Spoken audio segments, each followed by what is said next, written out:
Hello, listeners, and welcome to this week's episode of I Never Knew But My Dog Did podcast. I am Maureen Scanlon, or Life Coach Maureen, as most of you know me. Again, as always, I'm so thrilled that you're here. I appreciate your loyalty, I appreciate your feedback, and I try to always bring you the best guests and the best show possible. And I just keep one-upping myself. And I have to tell you today, so we're heading toward the holidays, and today I have the most amazing guest, and I'm so excited to have her here. I was so looking forward to this. And she so graciously did something that we're going to talk about a little more in depth, that I think was just so precious that she did this for me and took the time out. So my next guest, we met we both were speakers on a summit called the Superhuman Summit, put on by Life Coach Code. And there were several coaches over 4 days speaking on the four pillars, which is mind, body, spirit, and heart. And I was on Heart Day, and I believe my guest was on Spirit Day. Okay. Of course. I mean, that would only be fitting. But then I was thinking maybe Mind. But she was on Spirit Day. And when I saw her speaking, she was before me. In fact, I was like the tail end of the summit. I was like the last speaker on the last day. And when I saw her speaking, I believe it was day 2, I just connected heart and soul with her. I just knew we had to talk, we had to meet. And she's just so beautiful. Her soul is so beautiful.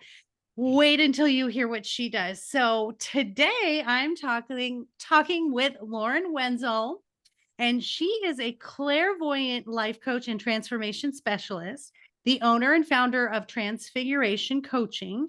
She is a cosmic channel coach, speaker, poet, podcaster, and published author. But most importantly, she's a student of life. Excuse me. Her inspiration comes from her soul's hope and devotion to serve others with the intentions of self-love, healing, and powerful, life-changing, transformational results.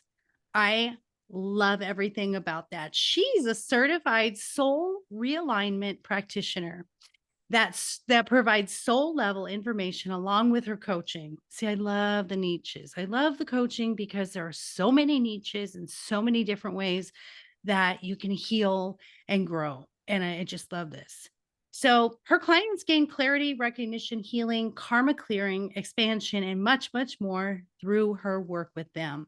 She loves assisting others by providing research-based information, energetic healing, and scientific modalities that allow her clients to live a soul-filled life while creating the harmony they long for. So this is where the fun stuff comes in. And I know, listeners, you're going to love this. She is a human design reader and specialist certified through level 4 master teacher, manifestation by design principles and techniques. Her design, BG5 specialist, we're going to get into that, human design in business, and dream specialist. Oh, and human design provides clients a unique understanding of their energetic aura type, going through each center channel and detail of their charts. Her background includes 10 plus years as a previous behavioral therapist working with neurodiverse individuals. And you all know how I feel about that. I'm certified in neurodiverse coaching, and I am also a neurodiverse person. So she has also obtained her BA in psychology, and she is trauma informed. Woo! I need applause. Welcome, Miss Lauren. Thank you for being here. We're so honored. Oh my gosh, thank you so much for that introduction. I'm so excited to be here. This is so cool for me because when you were on the summit and doing your talk, and I was on the summit doing mine, we brought up a little bit of our backgrounds and our trauma. And it's so amazing why this podcast to me is so special. And I think, listeners, for you, why you continue to listen is because every week we hear new stuff about everybody's story. And most 99, no, I'm going to say 100% of my guests and listeners have gone through something, and they have gone past it, or they have overcome it. And so the learning that we have from these life experiences is so amazing to bring us to this point where we can now help others. Do you agree? Oh, 100%. I love it. Now, I want to talk about, and we're going to talk about, your coaching and how you help clients um with the clairvoyant, the transformation, but the real exciting thing for me, so listeners, she had me send her my date of birth, my time of birth, and the city and state that I was born in. And whew, knocked me off my seat with the absolute accuracy of how everything she described was me without ever having talked to me face to face or even on a Zoom. So let's talk about the different kinds of human design, what human design means for our listeners. Yeah, that's a great question. So anybody who is new to human design or doesn't know what human design is, it is a blend of the Kabbalah, the astrology, and the I Ching. So it's a scientific modality, but it's also infused with quantum physics. And it is so amazing. It's a really awesome tool to use when you're really wanting to get to know somebody at a very specific energetic level. It was downloaded and founded by Ra Uruhu in 1987 through an 8-day experience he had with the voice. And there's YouTubes on that experience and his journey with that, which is like very fascinating.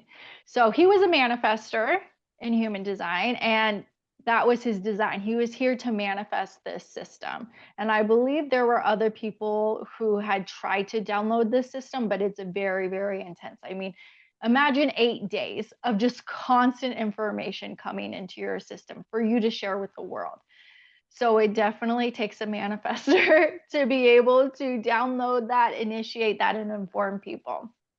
So, human design, like I said, it's really like looking at your DNA from the moment that you pop out of the womb, the time you were born, and saying, okay, this is my DNA. This is the structure of what it is. This is the shadow of what it is if it's dormant, the gift when it is turned on and activated, and then the highest expression.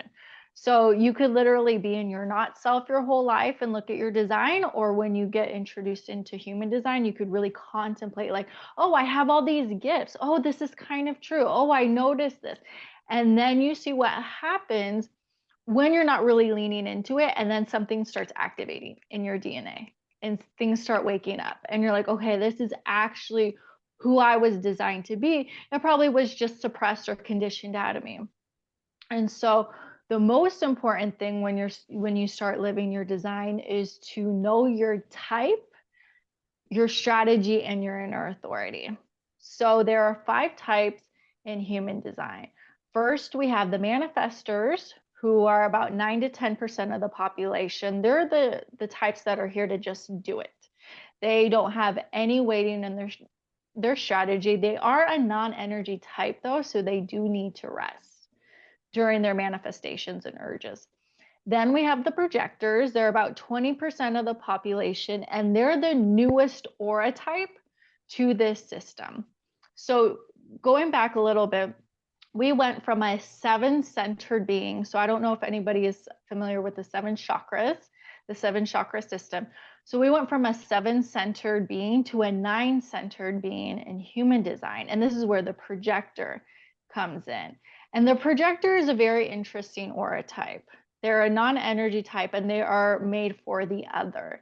So their strategy is wait to be recognized and wait to be invited. So without this knowledge, without anybody knowing if they're a projector or not, they're waiting to be recognized most of their life. And if they're not really waiting, they're trying to insert their guidance because they have a very distinct laser, because they penetrate into somebody's G center to really see them and guide them.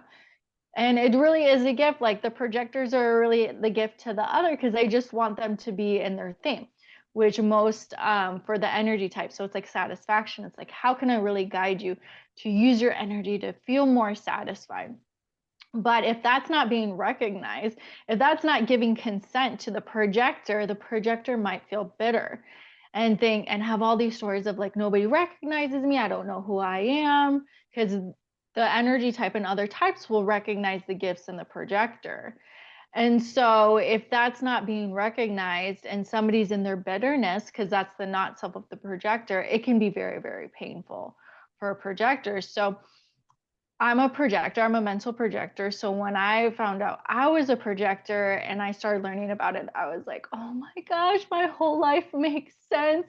Like it was like I was relieved and then a little bit pissed off because I was like, what's this waiting thing? I don't know what that is. I'm very much like an independent, go out and do it. I like put myself, like I motivated myself to get like my degree and be very like, wanted to accomplish things. But once you hear something and it rings true, you cannot take that out of your system.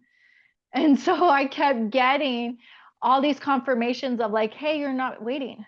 Hey, you're not being recognized. People aren't listening to you. And so I kept feeling and tasting this bitterness even more and more. And so I was like, okay, let me just try this out. Let me experiment as they call it, and I'll wait. And I can I was life changing because I didn't realize how draining my energy was being from constantly just trying to initiate and inform and being a manifestor, keep up with the generator world, that I was like, wow, I actually have more energy returning to me. This is really interesting. And then that's when the experiment really began. And so the other types are the energy types. So that's the generators and the manifesting generators. So this is about 70% of the population. And these beings are the life force of the world. I mean, it's so important for them to really feel satisfied in how they're using their energy. I mean, when a generator is generating and they're just in satisfaction, I mean, it's like moths to a flame. You want to be around them, you want to talk to them, you want to know what they are up to. And it's so important for them to really notice what frustrates them and what feels really satisfying. And I got to tell you, when I've been working with generators and manifesting generators, sometimes they don't even know what satisfies them. So that's okay too, because they've been so conditioned in the frustration and the mind, the monkey mind society is saying, oh, well, you have to do this. But that's not true. Who says who? Right? And so it's really starting experimenting, just noticing what you're being frustrated by and letting that be okay to let go. And if you just take like one or two things that you notice you're frustrated with and kind of like cut that off or set a boundary, you're going to thank yourself. Like it's things, then the universe responds, then your reality responds, and it brings in more things for you to respond to, because the strategy is wait to respond. And for a manifesting generator, it's wait to respond and inform. And so then there will be other possibilities for you to wait to respond to your energy of what really satisfies you. And then the Wow. last type is the 1% of the reflectors. Now, these are the unicorns of the type because it's only 1% of the population. And this is the only type that has no definition in their charts. So they are literally a mirror for their environment. Their aura type is sampling. So it's kind of like Teflon. It takes it in and it reflects it back. So anybody they are with, any environment they are in, that is who they are. And so it's very, very important for them to know that the environments and people they surround themselves are correct for them. And if they experience disappointment, that is their not self. But when they really experience that surprise of everything they're sampling, that's when they're in alignment. And reflectors are super, super powerful because an awoken reflector can awake 100 generators around them.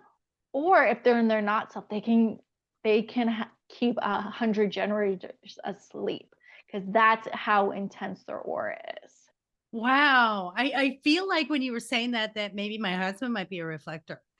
Send me his info. I'll look up his, yeah. Because I'm a generator, so it kind of like kind of aligns, and we've worked together, in our relationship to we've both like we better each other, we embrace each other's uniqueness, and we bring out really the best in each other. And so that really hit home with me. So listeners, it's so incredibly interesting the depth that Lauren can go into. And we talked about and I'm not going to go into everything about me, but the things that she described about me was absolutely amazing. And that's so interesting about the projectors, because, well, first of all, I'm so impatient, so I don't think I could ever be a projector. And being the generator, for me, when I'm high, I'm so high. When the energy's good, like I can do 20 different things because Hmm. my energy is so good. But I was telling you offline, off air, I'm all or nothing. So I have to have either all of that going well, I gotta feel good about all of it, or I just Yes. don't want any of it. Uh-huh. Is that pretty in alignment with the manifesting generator? So with your emotional authority, you really have to feel it. Like it's the feeling 100%. And it's making sure that you're not responding from like a really, really high, high or a really, really low, low. It's like really feeling your emotions. And you're so good with this. You have such great emotional hygiene and intelligence. So it's like really being in tune with your emotions because it's a motor center, it's an energy center. So it's like using it. And then you have all the motor centers. So you have all the energy. So you already intuitively know, like, I have all the energy. So I'm going to put it into what really feels good for me. Because if it's not feeling good, that's a train wreck. Like a manifesting generator who's frustrated, has all the energy, and is being depleted, that's like trying to stop a freight train. It has a way longer recovery period. So you're already spot on with using your inner authority. Well, it cracked me up because I had asked Lauren, listeners, she said, "Do you have any more questions?" And I was talking about business, because now I have 5 businesses, Of my own course. my own personal I love businesses. it. So life coaching, podcasting, the books. I do a resale business because I'm all about repurposing and saving the earth. And then I also have a dog boutique. So I have 5 businesses over here. And when you had Love it. mentioned that I would do good in corporate, I was in corporate for 27 years, and it was soul sucking. And that frustration of not being able to influence others around me, not being able to be my best self in that surrounding, being really just sort of oppressed. It just didn't work. And so I think about those of you out there, you have to get this human design read by Lauren, and we're going to give you all of the information to do that. But you know it. This is the interesting thing to me, is like, this information is fantastic. And I love that it's so specific, but you know it. I knew for 27 years that was not where I belonged. That was not who I was. I hated every minute of it and every day of it. And the only way for me to make it better was to say, well, this is funding my dream, because I knew it was Mhm. going to pay for me to come over here and do this other thing. And I did both of them for a while until I couldn't do it anymore. And I was like, no, I have to be 100% in to what I really, really love. And that's changing lives and being the voice that my younger self needed. So I think you're just absolutely so spot on. Of course you are, because you've studied this, and you are fantastic at this. How do you translate this into your coaching? What does your coaching look like when clients come to you, like clairvoyant life coach and transformation specialist? I want to know like the specifics of that niche, because that is fantastic. That's a really good question. So I really have to credit it back to my background with working with clients in the neurodiverse population, with autism and special needs, or whatever the correct political term is right now. Um, because every client's plan was different.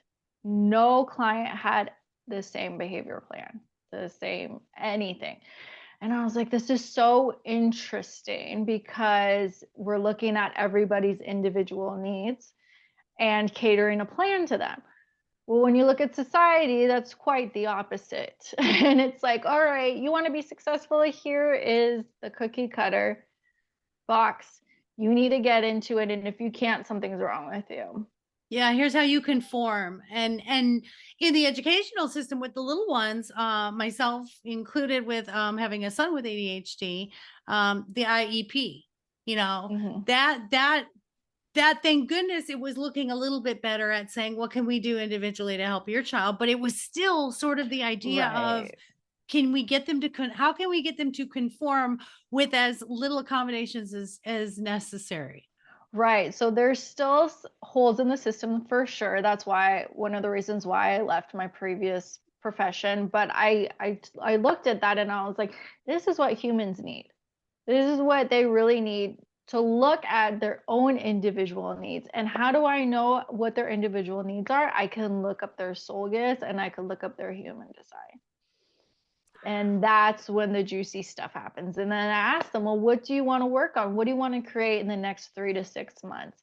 And so we talk about that. And then we look at, past trauma, limiting beliefs, like what is getting in the way right now? And then looking at past lives, clearing that stuff. I mean, that is so transformational in itself. And then looking at the human design and seeing where they're influenced and really vulnerable and taking in other people's energies and how they can get into alignment. So I really just use a lot of different things that I have worked on for myself that I've been mastering in the systems of what I've been learning, and just apply it with my clients, and just listen to what they're going through, and not making a judgment, just being a safe space. And I can't tell you how many times clients have been like, sorry, I'm crying. It's like, no, I want you to cry. I Get that shit out, know. sister or Yeah. brother. Like, it's okay. Yep. And Release it, it's release it. It's overspill, it's emotional overspill. Every time my clients cry, and they say, I'm sorry, I'm like, please do not be, because this is finally the moment that we've waited for. You need this breakthrough. You got to let it go. It's your body physically saying, get this stuff out of there, and then let's clear it out and move from there. I'm fascinated by the past life thing. That is, oh, this is so fascinating to me. And I've already told Lauren I'm going to schedule to talk to her more in depth about myself. See how coaches need coaches. This is what we do. We need each other. So the past life thing, how did you discover you were able to have this clairvoyance, and what are some examples of past life things that you've either helped clients with or discovered in yourself? Yeah, so when I first started my journey and I hired my first spiritual life coach, she did the reading for me. So she really turned me on into understanding past lives. And I was like, "Oh my gosh, this is crazy. I can't believe these like past lives have happened and I'm recreating certain patterns in this life." But of course, because that's what happens, right? And then through my coaching with her and her mentoring me throughout the years, since I'm a projector, I get invited in a lot of areas of my life. So I would ask her questions, and she's like, "Why don't you just get certified? Because you want to know. So why don't you just get certified in this modality?" And I had all these doubts of like, "Oh, well, I'm not really psychic or clairvoyant or this or that." I was just very disconnected from my intuition. I was very, very intuitive as a kid, but through trauma, through conditioning, through adults and their own trauma, getting scared. And so they're like, "You don't know what you're talking about." And it's like, "No, I really do." And so I went through the certification process, and I can't tell you how much of a test it was to trust myself again. Because it's very much you're basing it on, even though I'm very intuitive, I like to have like a reference point. So it's like I'm logical at the same time, because I'm like, I don't want anybody to think I'm making something up. I always check. This is what I'm getting. Do you feel like this is correct? And all the time it's yes. So when I was going through this process and really being activated through the certification process and all these visions that were coming to me, I almost gave up like 3 or 4 times. But I'm not a quitter. So I was like, okay. I completed, and then I started getting clients and doing these readings, and it was very challenging because it's like you go through a system and you ask a lot of questions and you get clarification and you put together the whole reading and the system and seeing where these past life and blockages are coming from. And I didn't know a lot of information from these people. They didn't share with me like a lot of their traumas or their stories, and it was very much like whatever I was getting. So then when we would go over it, they're like, this is crazy. This is so spot on with whatever past life that was coming up and how it was showing up now in this life. And it continues to blow my mind. And so, like, when we've done the clear and when we look at the past life stuff, their lives shift so dramatically. Like, it is intense. I remember one of my practice clients, her and her new husband, they were trying to get pregnant, and she had a block around like her sacral that showed up in a past life, and we cleared it, and she got pregnant like right after. And I was like, if people just knew the power in this stuff, they wouldn't have to I mean, everybody needs to use their own inner authority. Like, I'm not taking that away. Like, trust what you need, but that could save so much money from like in vitro or IVF or this or that, if it's like literally a past life or like an energetic blockage or like a limiting belief. Oh my gosh, I love that so much, and I have some ideas of my past lives, but it's so funny how different you and I are, because when I first kind of discovered, being able to touch on my psychic abilities, um it's funny that you were like wanting your logical brain was like, does this make sense? Can you validate that? And I was just the opposite. I was like, blah, I'm just gonna say whatever. And I do that now. I'll say, doesn't matter if you know it or you don't know it, it's there, it's what I'm told, and just hold on to it, put it in your pocket, and later you might know. I had a friend that I did a reading for, and she has a guardian, and I said, this guardian, this is what they look like, and when you almost get into like a car accident, they prevent that, so they really do protect you. And she said, oh, that just happened the other day. And I said, yeah, that was him watching over you. So I described what he looked like, and I described or I told her his initials, and I can see what side of your family it's on, if it's a relative, or for me the visual is, mentor, or higher guide, like, my son, um was a shaman, and he's very black and white, and he's very set on what he believes, and there's no changing it. And so I had done a reading with him and saw a shaman. But this particular friend, I said, well, here's the initials. She had no idea who this was. It was I said, it's usually like a grandfather, a great grandfather, or further back. I can tell how far back they go. They show me the levels. And she went home and she told her mom, and her parents had been divorced, and it was on her dad's side. And her mom was like, I don't know. And so she dug into some of her old things, and she found a funeral program for her great grandfather on her father's side, who died a year before she was born. And he had those Whoa. initials in the picture on the program. So, those, when I tell people stuff now, because I used to doubt myself, I used to not doubt myself, but I would feel like that's not clear enough, or I need to give them more specifics. And now I don't feel like I need to do that. I really just kind of go with what I'm given. And just like in life, like you said, if people realize just clearing stuff out, how much more clarity, healing, creation, manifesting that will come to you. Oh my goodness, we just save ourselves so much. But we're trapped sort of in this cloud, I think. From, you said something amazing, what you said, and I wrote it down while you were talking. It was either suppressed or conditioned out of me. That is everything, because that's what happens. That earthly experience, the people, they're completely trying to change you into what their failures are, what they want you to be. Is that sound about right? Yeah, I kind of look at it a little bit differently because I've been through like a lot of trauma as well. And when I really like reflected on it, I've done a lot of healing work. It's like it's people don't know what they don't know. So it's like really like they are trying their best, and it is a conditioning element. as well. So it's both. And it's like we sign up for these lives, our souls are like, all right, like this sounds fun. I'm going to learn this from this person and we're going to add this and this. And because we're infinite beings. But when we get into reality and the physical, our human mind is like, oh, geez, what did I sign up for?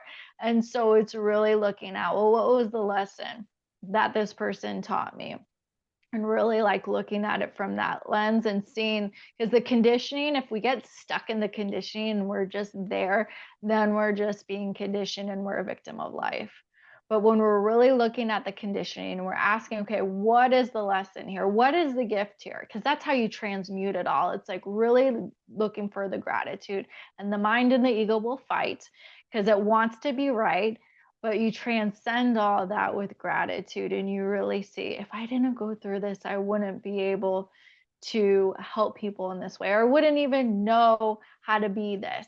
Because imagine if we didn't go through that, and maybe we had a different experience, but we wouldn't be able to be the depths and experience life at the level that we can.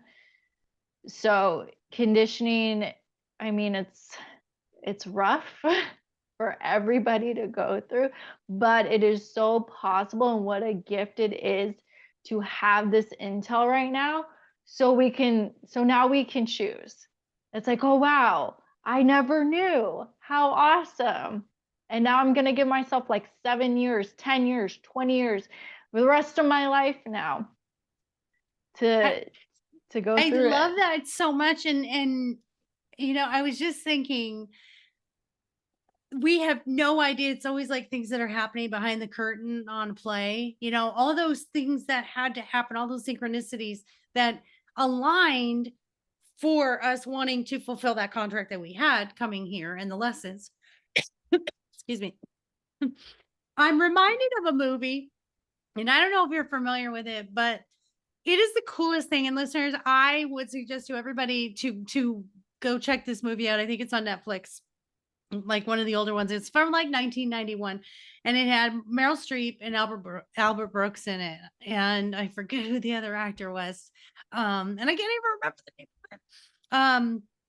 But what happens is they die, and they have all these people going up escalators and getting on buses, and they go to this place, and at this place there you go in front of a judge and jury of whether they want you to go back based on what you did in this life, or if you can ascend. And what really stuck out to me was they would pick a random date out of your life, and then they'll show you a clip of it, like, a movie clip. And I thought about, what if we did that? What if we could literally, I mean, I'm nifty 50s here, 53 now. And if someone could choose, hey, let's pick when you were 22 on December 6th, and see what was going on.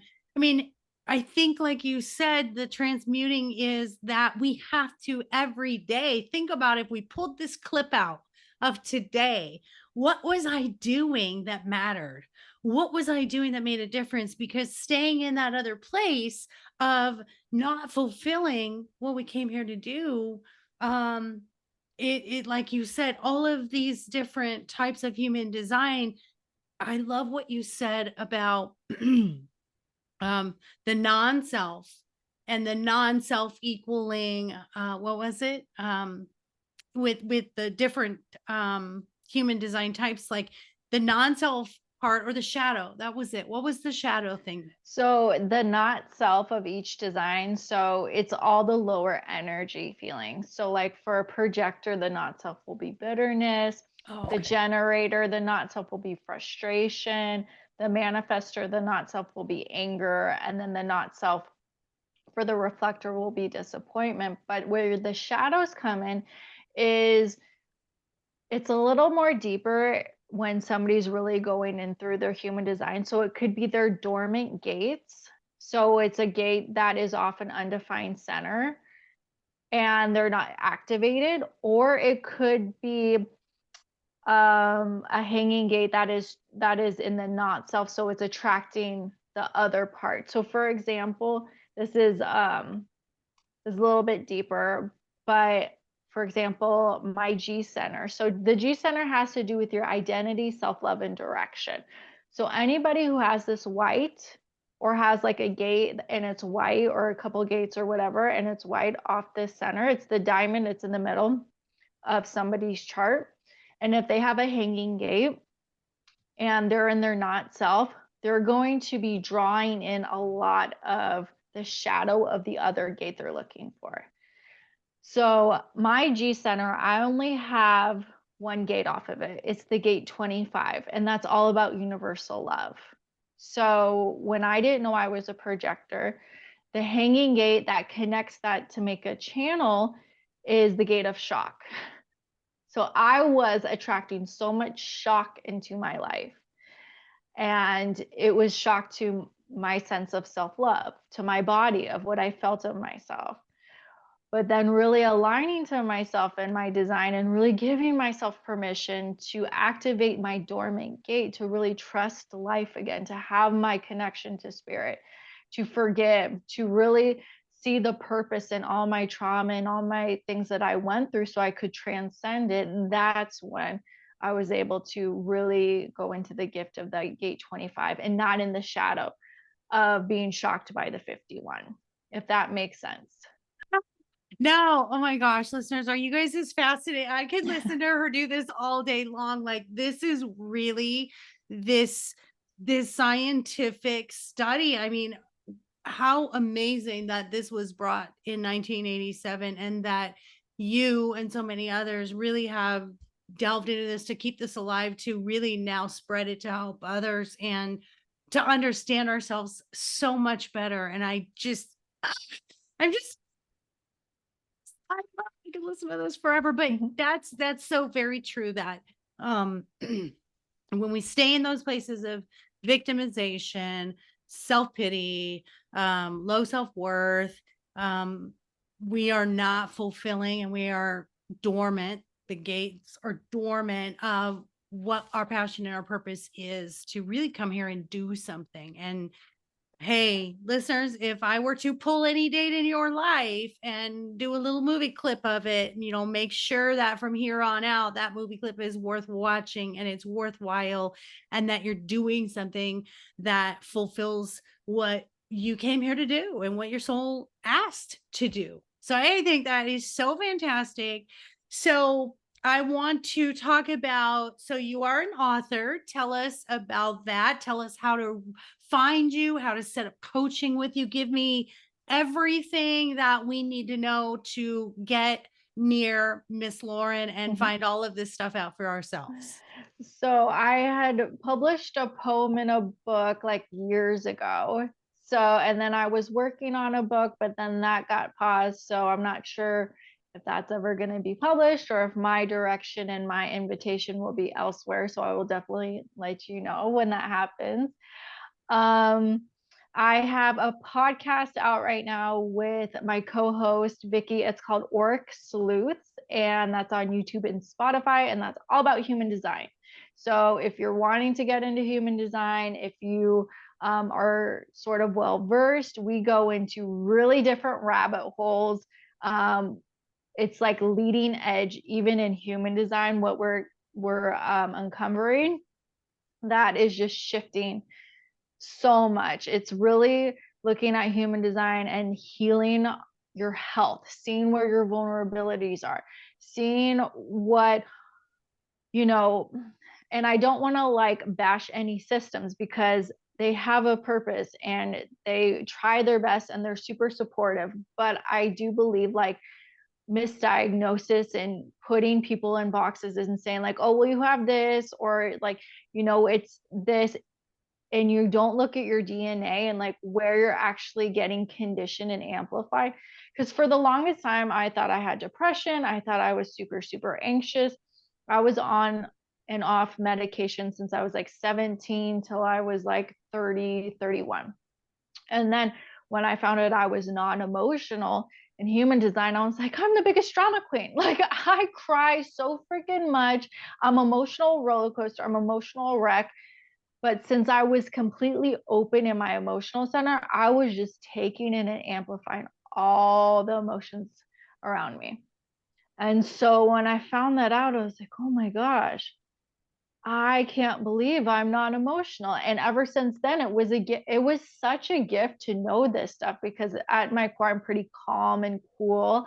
And then when I have my emotional experience, I do. And then I reset and I'm calm and I'm cool. But if you were to ask me this pre-human design, I would not believe you. I'd be like, I was very tied to what other people told me and conditioned me and labels and, you know, that story that I was buying into.